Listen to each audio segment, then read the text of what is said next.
All right, peace and black power. We back. Welcome to another edition of Baba TV House of Consciousness Live. I'm here this morning with my big brother Garfield, and we're going to discuss today the Jamaican rebellions, something that's been near and dear to my heart for a while.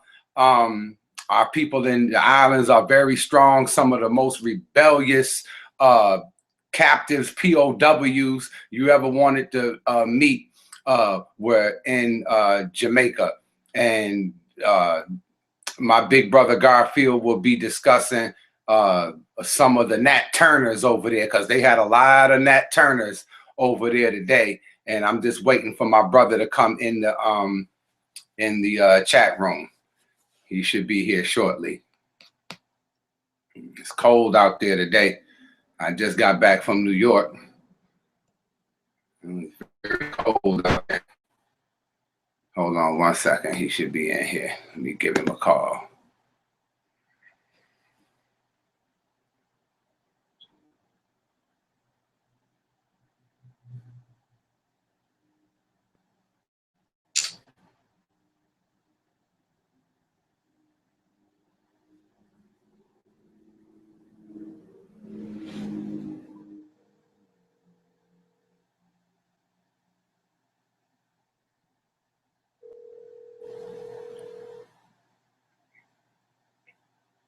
Yeah, I email you the link. You should have it now in your email.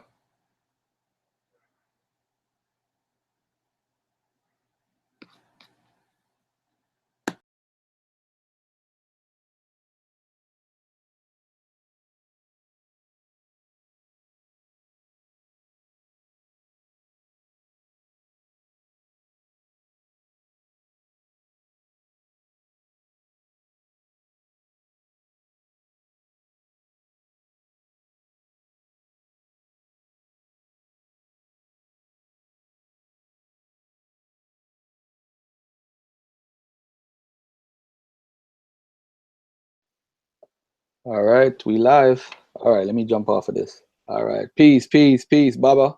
How you doing, brother? My big brother Garfield today. I was just telling the family that some of the most rebellious captives, POWs, were in the island of Jamaica, and that was something that was very near and dear to my heart. And I really appreciate this presentation that you are going to give our people today on the Nat Turners, so to speak. Exactly. As a matter of fact, I called two of the brothers. I'll say it in the presentation. You see, I called two of them the Nat Turners of Jamaica. And Yes. It's sad because the story, when you hear the story, family, it's the same thing. It's the same thing what they did to Nat Turner. In the movie Birth of a Nation, we see how somebody snitched and went back to the master. I don't know exactly what happened, but that's what happened in Jamaica too. You always gonna have some bootlicking house nigga that's gonna say, "Hey, run back to master and tell him." And these things, and Baba, these people need to know that they don't teach us this in school in Jamaica. Right. They don't teach you this, because if they teach you this, they feel it might raise up some other revolutionary to do the same thing. So they're not gonna do it. So I just want to say to the people, hold on, let me just let the people on Facebook know I'm live Yeah. on Baba TV. I'm doing the On same thing. Baba TV, YouTube. All right, right now. Rasta and resistance. And I want to explain to the family that I there's a lot of things I can say, but I won't say, because some information, some people can't, they can't deal with it at a certain level. You know what I'm saying? They can't understand certain things. And people are used to me talking about the Hebrews. They used to be talking about the Moors, going at their beliefs. But I have to humbly say, when I study this, I realize why people are mad at me when I talk about their personal beliefs or personal system that they follow. Because when I'm studying this, there's a lot of hurtful things in it that I can't repeat. And sometimes you can't accept the truth when you grew up in something. You know what I'm saying? You can't accept. When I said the other day on Sunday, the live, I talked about marijuana and where it came from, the root of it and all that stuff. I got so many calls from my people, man. Yo, it's like, it's crazy. So people can't accept certain truth because of it's their own conviction. Notice whenever I speak on Sunday or any channel, I never speak against somebody's faith, because I know your faith is important.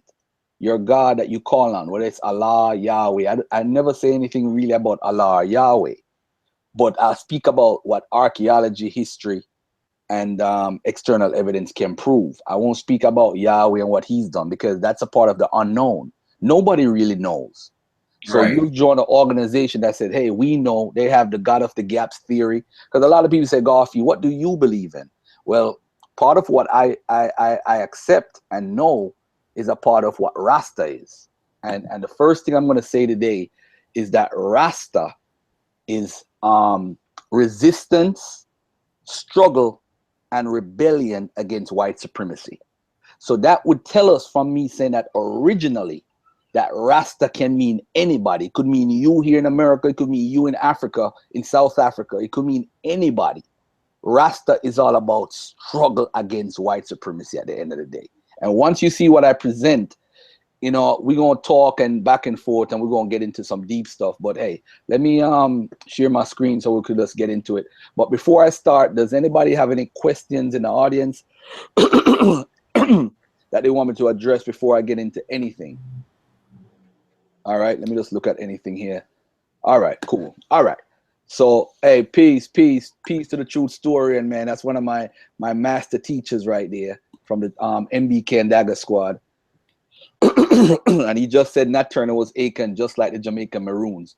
And if you look at the sister that did the Underground Railroad, she was a part of that Obeya system that Nanny did also. I'm not going to touch on Nanny. I know you wanted me to touch on Nanny today. I'm going to leave Nanny for another time. All right. But I'm just going to touch on a little things because I do have a show at 10 o'clock.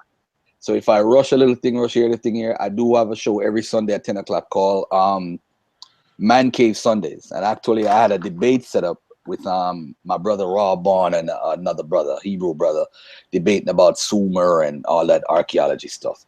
So I didn't want to break that appointment because I had it, but I wanted to keep my word to you, my brother, that I would do it this morning. So I have to keep my word. All right. Thank you so much, yes, brother. Sir. Yes, sir. So let me share my screen. How do I do that? Share my screen here. And I'm going to let me know if you could see my screen, beloved. If you could see my screen, let me know. And then I could just go into it. All right. Well, it just went out. Yeah, I can see it now. All right. So basically, ladies and gentlemen, Rasta, although I have it wrong right here, resist Rasta to me. You don't have to have the same meaning as I do, because a lot of people think Rasta starts in the 1930s. The Rasta movement is a movement of struggle it was brought into existence by the rebellions that have gone on for years. So this is what Baba is trying to tell y'all. The rebellions is what made Jamaica what it is. It's not the fact that somebody started growing locks and smoking marijuana. That is not what the Rasta movement is about. It started from when we came off the slave ships in Jamaica. All right. So let me just say that Rasta to me, this is my definition. It don't have to be yours, is resistance, struggle, and rebellion against white supremacy. And white supremacy means the system that was put in place to control us, whether it's through their religion, whether it's through their culture, what they wanted us to adapt, it doesn't matter. All right. So that's what I wanted to talk about. But I'm going to go in order of what the rebellions that we've gone through in Jamaica. And I'm going to start off with the first Maroon War. Now, when we talk about the first Maroon War, for those who don't know, a Maroon is somebody who is basically a runaway slave, or somebody who has run away from under the control of the master. That's what a Maroon is.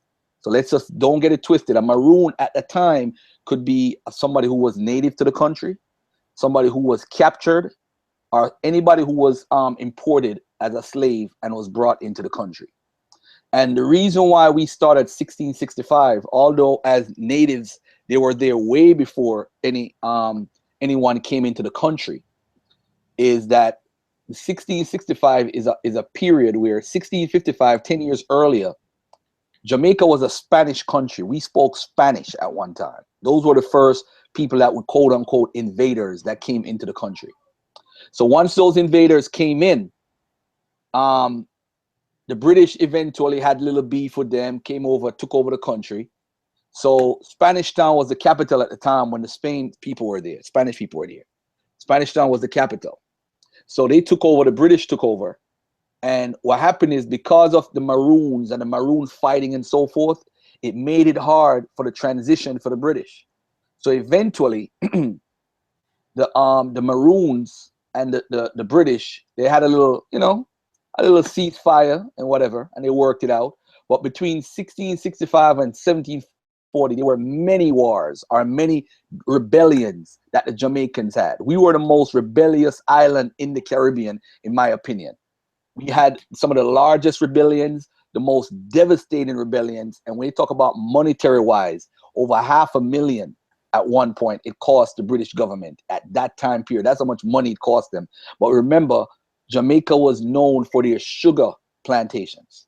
All right. So let's move on now. And in Richard Dunn's Sugar and Slavery, the author argues that the causes of the Maroon Wars were directly related to the numerous insurrections that plagued the island during the years of 1694 to 1704, and the number of slaves that ran away to join the Maroons. Small revolts had broken out on Jamaica's north coast. In 1694, 1702, and 1704, runaways fleeing the repression that followed these revolts then attempted to hide with other ex-slaves in the mountains. This activity set the stage for the Maroon Wars of 1720 to 1739. Dunn argues that these revolts were the cause of the war, yet other factors also contributed, especially the unwarranted aggression of the planters towards the Maroons. Outraged at the fact that the Maroons remained free, slave owners feared that the Maroons represented a symbol of hope for the slaves who were still in captivity.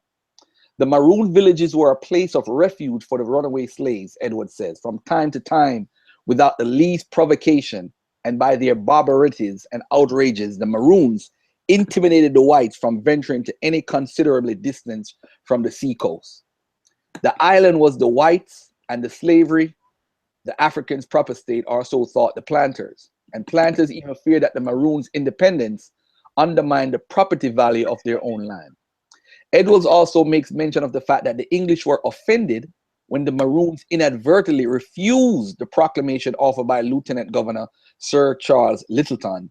This resulted in yet still further aggression by the English, who sent a white militia into the interior to subdue the Maroons. The Maroons in turn unleashed their vengeance upon the white planters, raiding plantations at night, killing whites regardless of their age.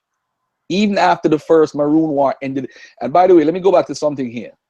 We talk about killing people regardless of their age. I don't know if you remember when Khalid Muhammad said he would kill the babies, he would kill that. At this time period, because of our anger towards these folks, we never considered the age. We don't care who they were. As long as they were white, they were killed.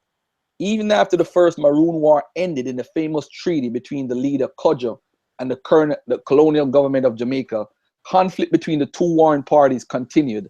The size of the Maroons grew considerably after 1740, and they soon wanted more land to sustain their growing population. And according to 18th century author R.C. Dallas, by the late 1700s, the Maroon men had become increasingly friendly with the slave women, and in numerous cases fathered children with slave women. He who connected himself, Dallas claimed, with a woman whose brother, sister, or other relations were fugitives would probably be tempted to remit his pursuit of them and even favor their concealment.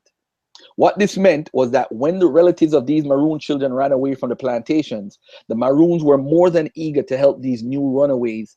This greatly angered the planters, who used the new situation as an excuse to break the terms and conditions of the peace treaty of 1738. All right, so this was from an article from Miami University regarding the Maroons. You could go to that website if you want. By the 18th century, the Maroons viewed the planters as a clear and present danger to their autonomous way of life. The planters viewed the Maroons as an unruly, rebellious group that threatened their lavish and luxurious way of life that had grown accustomed to. All right, so now when you look at some of the rebellions that happened, you're talking about Nanny, of course. you're talking about Kodjo. And I'm not going to talk about Nani. I'm just going to talk about Kodjo today.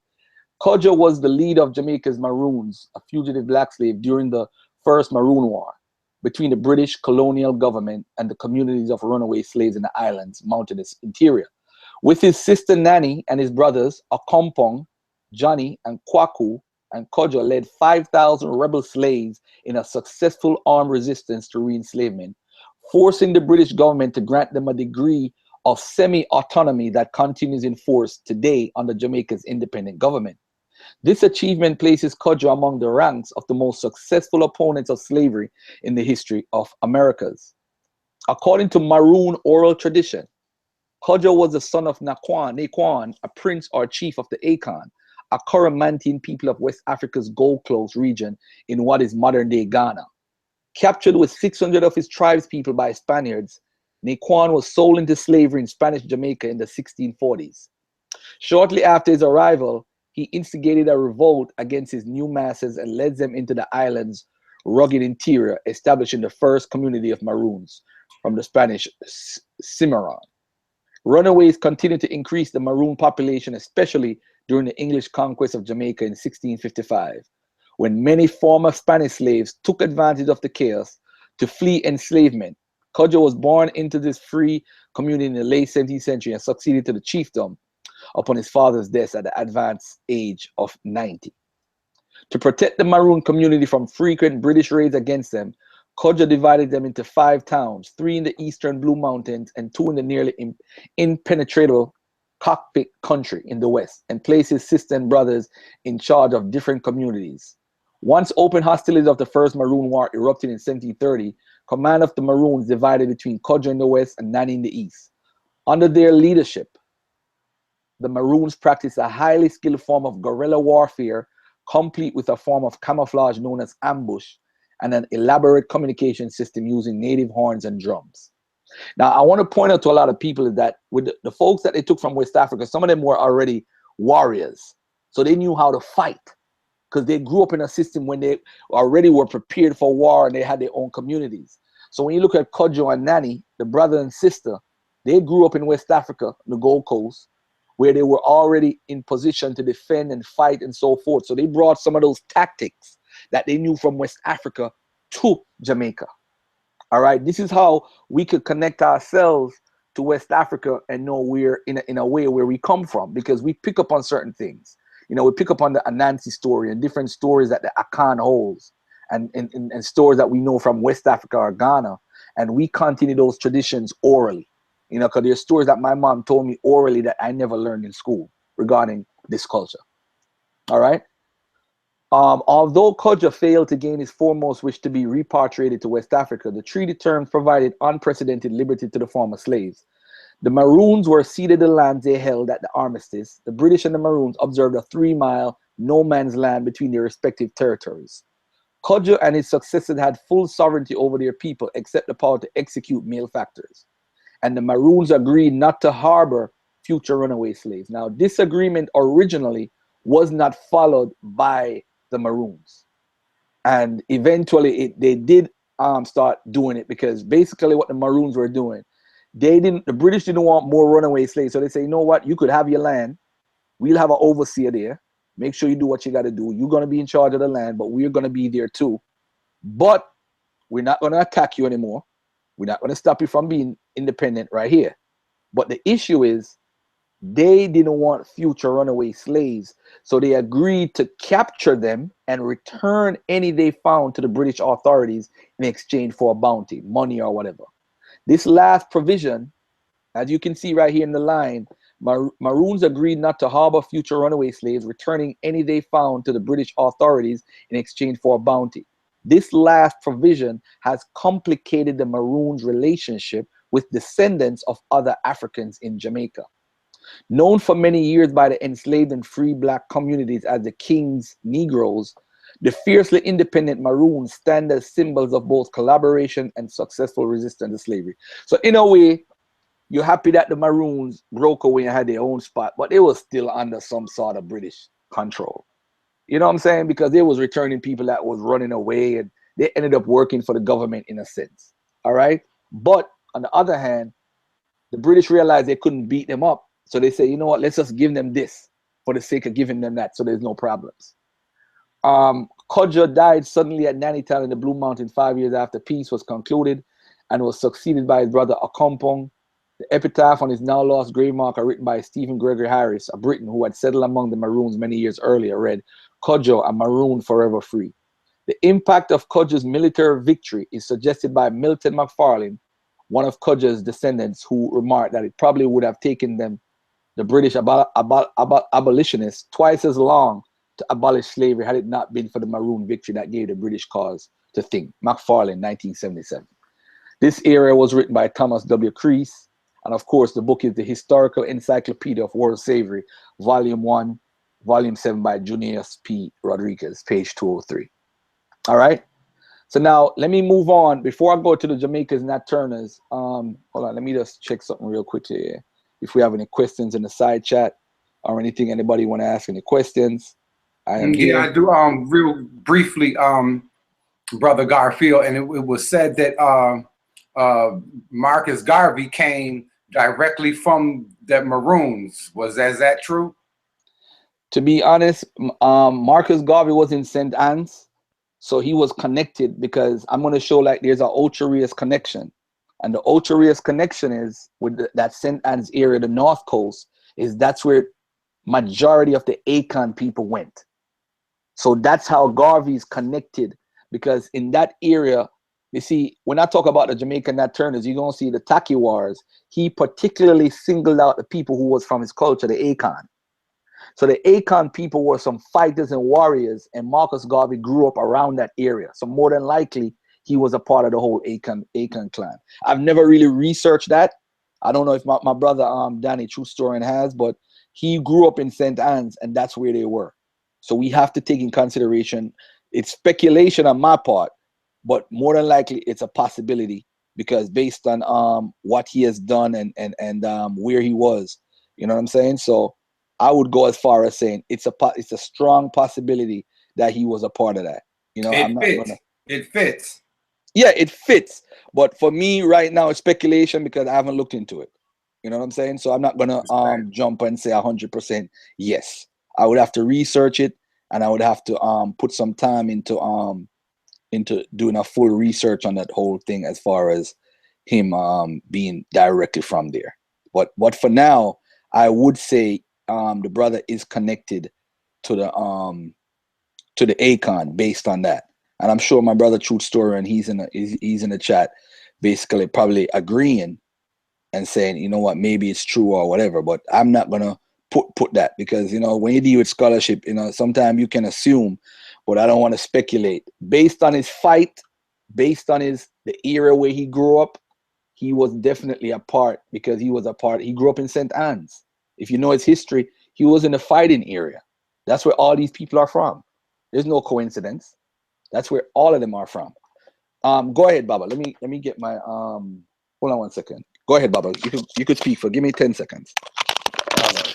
Yeah, I just wanted to say that, you know, the Maroons that was kicking the butts of those white folks up there, I mean, fought them to the end. And wasn't there a treaty that they tricked the brothers with some treaty?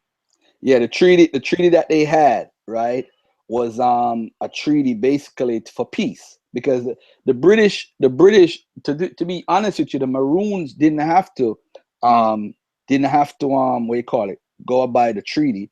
But what happened is Kodjo was getting old. So the older he got, because if you notice a while ago, I just realized something in the presentation, the oral tradition actually is kind of off because of his age. Unless he was like 120, you know, he was very old.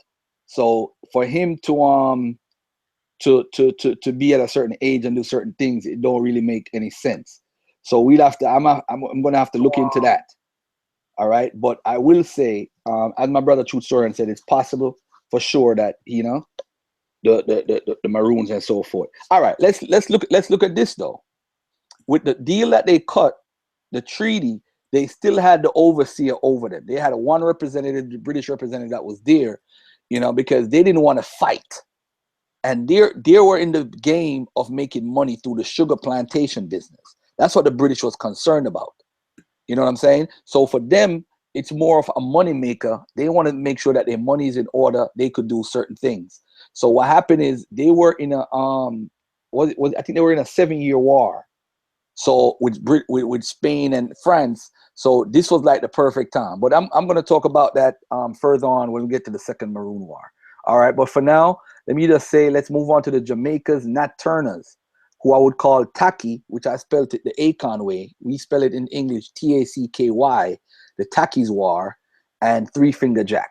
All right. I'm going to use the same source I used before, which was the Historical Encyclopedia of World Slavery, Volume 1. I'm going to use it for Taki's Rebellion. And Taki's Rebellion was short.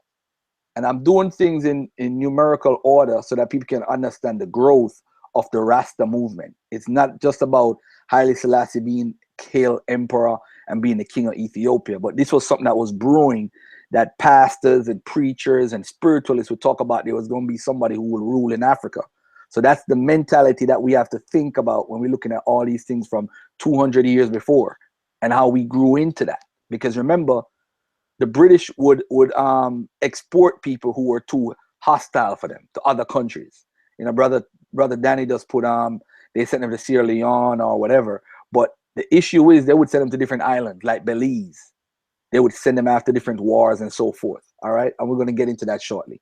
But let's get into the Jamaican Nat Turners, man, that were called Taki and Three Finger Jack. All right, Taki's rebellion was around 760 to 761. One of the two largest slave rebellions in Jamaican history was a revolt led again by a Coromantee, that is Akon, from West Africa's Gold Coast. It's not coincidence, ladies and gentlemen, that these people are Akon. Again, when people tell me that the Maroons are Moors, and you know, I'm not saying that Muslims did not come to Jamaica. Don't get me wrong. But you never hear the term Moor ever in Jamaican history.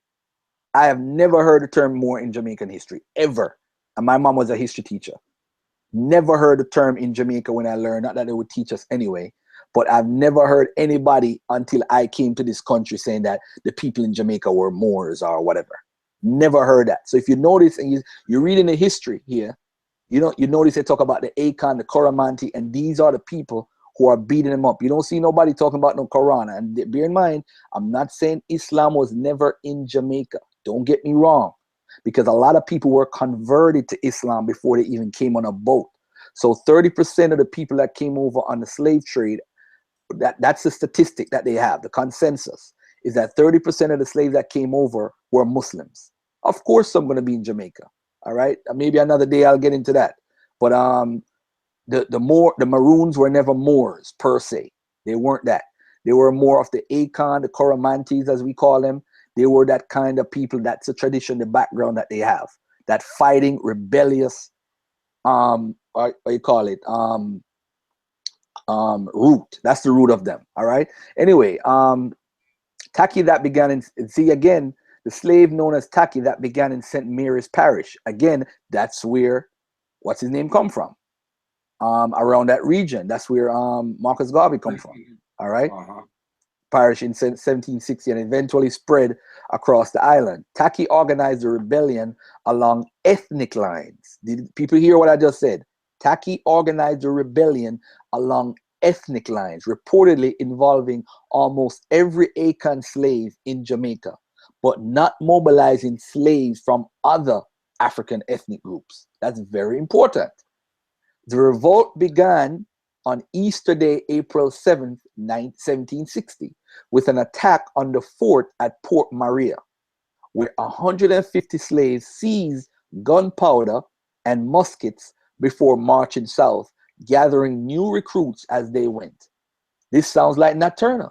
Although Taki was captured and executed within days, and the rebel band he led disintegrated shortly after, guerrilla war involving thousands of slaves continued for months afterward across Jamaica. The rebellion's total suppression was not announced until October 1761. The rebellion occurred at a moment of massive expansion in the Jamaican sugar industry. At least 120,000 African slaves had been imported in the previous 20 years, compared to 90,000 in the years 1721 to 1740, and 53,500 in the 20 years prior to that. In 1760, Britain was involved in the 7-Year War with France and Spain, which both distracted planters from maintaining plantation discipline and reduced the slaves' food supply. St. Mary's Parish, where the rebellion began, had the highest, listen to me, ladies and gentlemen, St. Mary's Parish, where the rebellion began, had the highest concentration of Akan slaves and the lowest concentration of whites in Jamaica. The rebels wanted to expel all whites from Jamaica and establish a society that was independent of European powers. Now, listen to this carefully. The rebels wanted to expel all whites from Jamaica and establish a society that was independent of European powers. Now, again, when I reach to the Rastafarian, the 4 main guys that started Rastafarian, I want you to think about that for a minute. So you know that Rasta thought and mindset didn't just pop up out of the blue and because of Marcus Garvey and so forth. This is a tradition and what they have grown up under for years and what they wanted. The rebels received spiritual guidance and courage from an Obeah man who was captured in the early stages of the rebellion. This African slave prepared the rebels by giving them protective amulets. And the belief that Taki could not be killed by white bullets was also apparently very common among the rebels.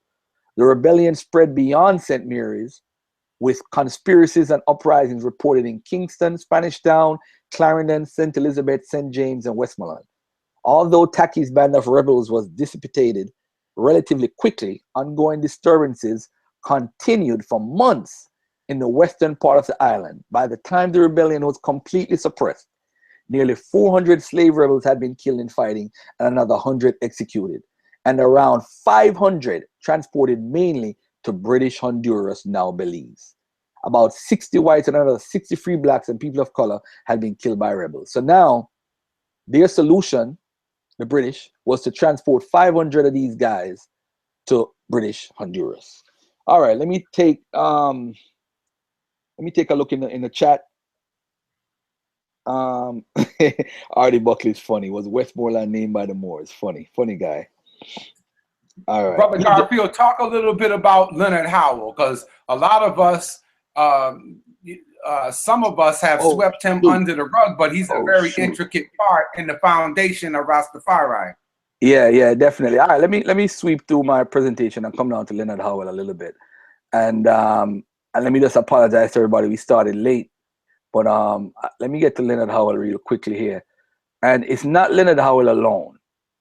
All right, we have to, and that's one of the things, because when everybody heard I was making a presentation, you know, my people from Jamaica gonna hit me up, Baba. They're like, yo, why you only talk about Leonard Howell? When I talk to Sarnetta, they're like, oh, Leonard Howell is, I know all of this family, but it's good to know that, you see, it goes back again to what I said at the beginning of the program. When you're gonna talk about something sensitive and close to your heart, a lot of people get passionate. So when the Hebrews and the Muslims and the Moors hear me talk about their system, their doctrine, I see why it hurts now, to be honest. I have to humbly say that. Because now all my friends are calling me, you better say this, you better say that. People who haven't even hit me up on Facebook for years saw the post and decided to inbox me and all that stuff. But 4 men that thought about Selassie changed the Rasta movement. And these 4 men are Archibald Dunkley, Joseph Hibbert, Leonard Howell, Robert Hines. All right. This is a picture of Joseph Hibbert in his uniform later in his years. All right. This is like Prince Emmanuel. Yeah. Joseph Hibbert right there. And let me talk about Robert Hines real quickly. He's a Garveyite, Robert Hines, associated with the early Rastafarians, a follower of Alexander Bedwood, who was among those arrested on Bedwood's 1921 march. Hines was the most successful, Siobhan's called Hines the most successful of all Rastafari in terms of membership. Hines led an organization of over 800 members on roll and turnout at functions of a couple hundred. All right. And that's the source right there if you want to read up some more on it. But let me touch on Leonard Howell. He's considered the first Rasta, but you know, there's the 4 guys. He was born in Jamaica in 1898. All right. It is known that Leonard Howell sought work and lived in Harlem from 1924 to 1930. In 1929, very interesting, Howell ran a tea house where cannabis, smoking, and behang beverages were served. At the time, New York City had over 400 marijuana tea houses, or viper dens, tea jukes, and tea pads, as they were variously called, before marijuana prohibition began in 1937. However, the UNIA building where Garvey's group had rented Howell's space was alarmed at this reefer den and decided to ostracize Howell, ejecting him from the UNIA and his tea house in 1930. All right? Just for the record. So he had these little weed houses. You know, ain't nothing wrong with that. It was big time. That was his thing. So he was deported from the U.S. in 1932. Howell returned to Jamaica, a man on a mission, virtually unknown. Howell started preaching a never-before-heard doctrine. Rastafari as Messiah returned to earth. In all his speeches delivered with no success in Kingston but enthusiastically received in the rural parishes, he began to lay down a philosophy that heralded a black liberation movement inspired by the Bible, Marcus Garvey, and the struggle of the black people.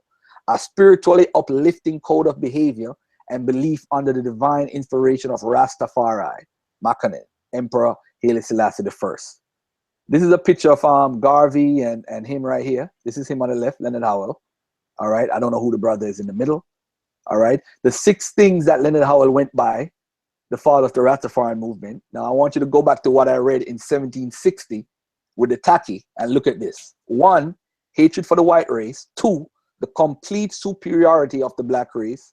Revenge on whites for their wickedness. The negation, persecution, and humiliation of the government and legal bodies of Jamaica. Preparation to go back to Africa. And acknowledging Haile Selassie as the supreme being and only ruler of black people. Listening to Howell were mostly young male field workers laboring under intense sun and humidity.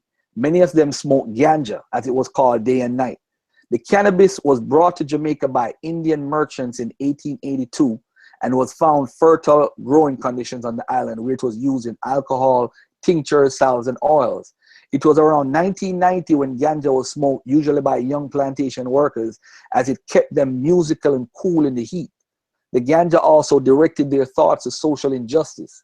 Indeed, there were to be uprisings in 1935 to 1938 in parishes where Howell had preached and ganja was smoked.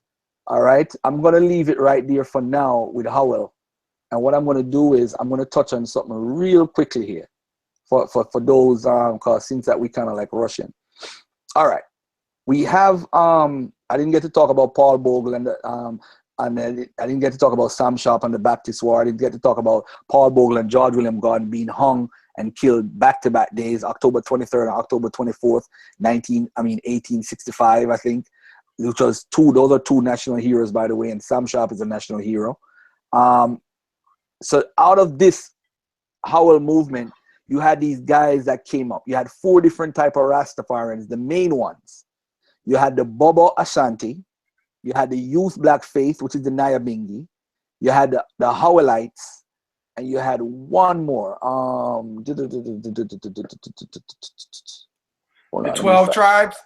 12 tribes, right. Thank you, my brother. See? Can depend on Baba for that, man. All right. So pretty much you had these 4 groups. And it's important that people understand.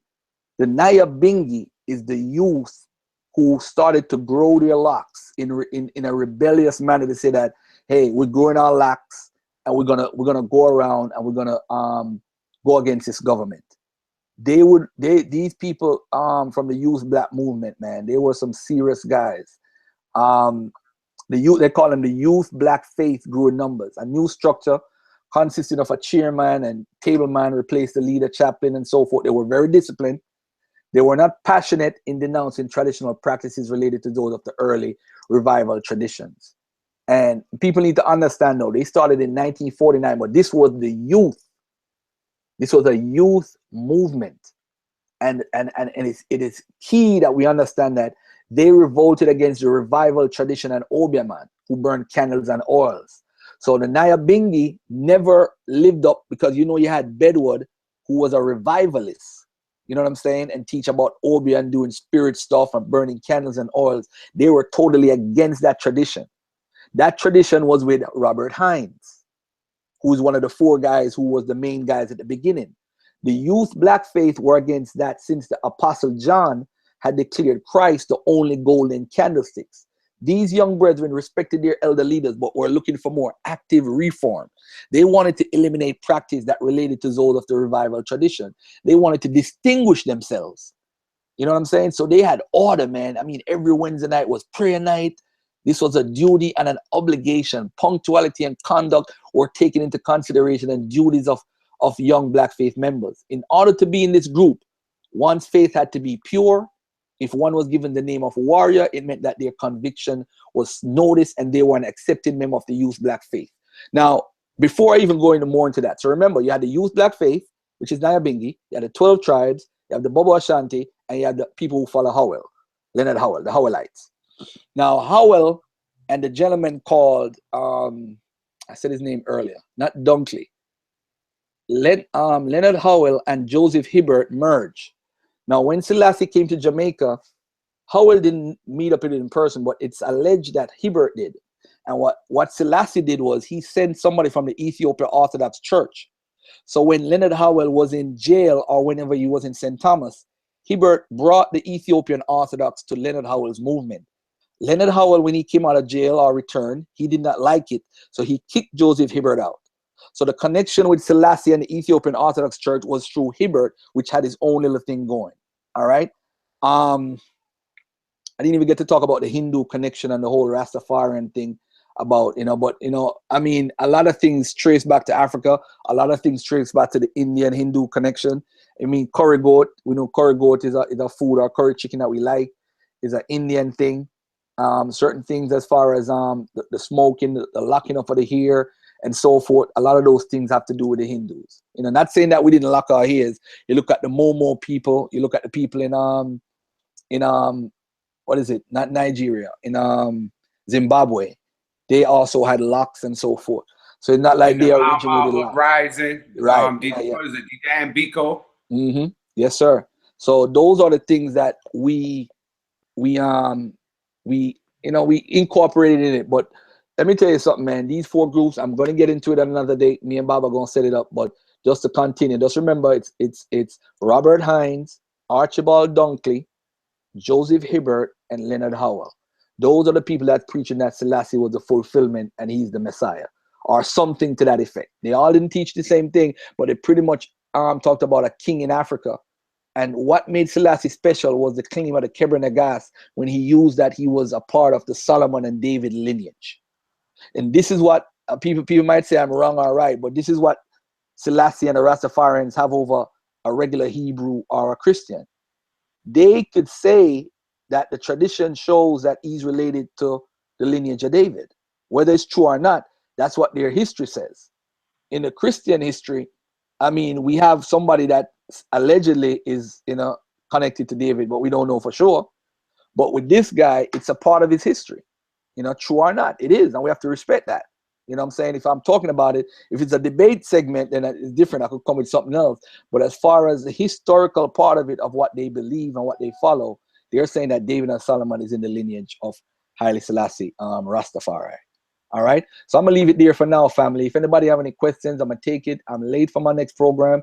I'm going to start. Forgive me for rushing, but We're going to do it again, Brother Garfield, and I just want to thank you for giving me your time, and to let the family know that I have a new channel dedicated to the Rastafarians. My first touch with any type or form of blackness came through Rastafarians. Before I knew came in touch with the Nation of Islam or anybody else, and they didn't teach me integration. They taught me the great history of black kings and rulers and how never to follow in the ways of the white man. So that always stuck with me, probably at 10 or 11 years old. They very nationalistic brothers and sisters and Pan-Africanists to the core. We know that, and I have started a new YouTube page dedicated to Rastafari. It's called the Nyabingi Drum News Channel, and I will be posting this. Wow. So hold on a second there, Baba. If you say Nyabingi, you ostracizing the other 3. You got to be careful. Okay. You know what I'm saying? But I do support you. Whatever you're doing, I good support you. And another thing, I got to apologize because I never got to mention Bookman and Bedward, who is in between all of this stuff. So when you look at Bookman, Bookman was born in Jamaica. He was the guy, and I have to say this before the show is over, man. Let me bring this up real quick. I got to say his prayer. Bookman's prayer is one of the best prayers anybody could ever read, whether you believe in God or not. Bookman is a beast. And we need to recognize that Dirty Bookman was no joke. I went over his part. Well, let me just say the prayer that he said. A prayer. Dirty Bookman began the rebellion with a prayer to the people. Bookman's prayer. Good God, who created the sun, which shines on us from above, who rouses the sea and makes the thunder rumble. Listen, God, though hidden in the cloud, watches over us. The God of the white man calls forth crime, but our God wills good works. Our God, who is good, commands us to vengeance. He will direct our arms and help us. Throw away the likeness of the white man's God, who has so often brought us to tears, and listen to liberty, which speaks in all our hearts. I just want to say, man, that's the prayer. You know, his philosophy was conquer or die. I mean, eventually he was killed and replaced by less effective Negro accommodationist leadership. As a result, the Haitian independence took much longer than it should have. By 1802, the revolution had fallen into the hands of a man of the same ilk as Dirty Bookman. He was an African war general named John Jacques Dessalines. He became the liberator of Haiti. And I just want to close out by saying that. I say again, thank you, Baba, for allowing me the time. And I'm going to say peace and love. I'm going to be on the Dagger Squad channel in 5 minutes. I'm going to probably talk about this a little bit. But shout out. Thank you, brother, for putting me on that. I'm going to change the name of that channel. That is correct. I didn't recognize it wasn't cognizant of that. Listen to me. It's not really a conflict in a car. Rasta and deal with conflict. They don't conflict with each other. But I'm just going to say that you have the Bobo Shanti, you have the Naya Bingi, you have the Howellites, and you have, a matter of fact, Howell's grandson is actually, I'm going to have a link with him, and I'm going to put you on to him so that he could probably be the first guy you interview, Leonard Howell's grandson. So as soon as I get that connect, I'm going to put him on to you and make you boss him on your channel. You know what I'm saying? Because remember, you have the Naya Bingi, 12 tribes, the Bobo Ashanti, and the Howellites. And those four, you don't need to pick a name what the four of them recognize with so you can't have no conflict. Because somebody will either say have Naya Bingi and say, yo, I ain't going to do on that, man. I ain't going to go on that. You know what I'm saying? But pick a name that they, you know, recognize without, you know, a universal name. You know what I'm saying? Like Rasta Connect. You can't say Rasta Connect or whatever, you know? You know, because remember I said at the beginning what Rasta mean. Rasta represent resistance, struggle, and rebellion against white supremacy. And all of them do it. But remember also, some of them start integrate with white people. So yeah, you know, it's crazy right now. It's crazy right now, man. But you know, but all of us have. Yeah, all of us have some way, somehow. Yeah, man. True story and say universal. Hey, and I have to throw my words right here, man. A person that said the other day that Dr. York said he was the one that came up with overstand. They got to understand the Iatics, or the language that the Rastas made up from the 50s and 60s. They made up their own language. And overstand was one of the words in their language. So when you hear Dr. York say, not a shade at Dr. York organization, but they were the ones that came up with it first. All right? True. Yeah, man. So peace and love, brother. And thanks for allowing me and giving the opportunity to come on your channel live, trusting me to do this. Yo, thank you for giving me your time, brother, and doing this with Baba TV. I love you, brother. Peace. All right, love you too, brother. I'll be on Dagger Squad in 5 minutes. Peace and love. One.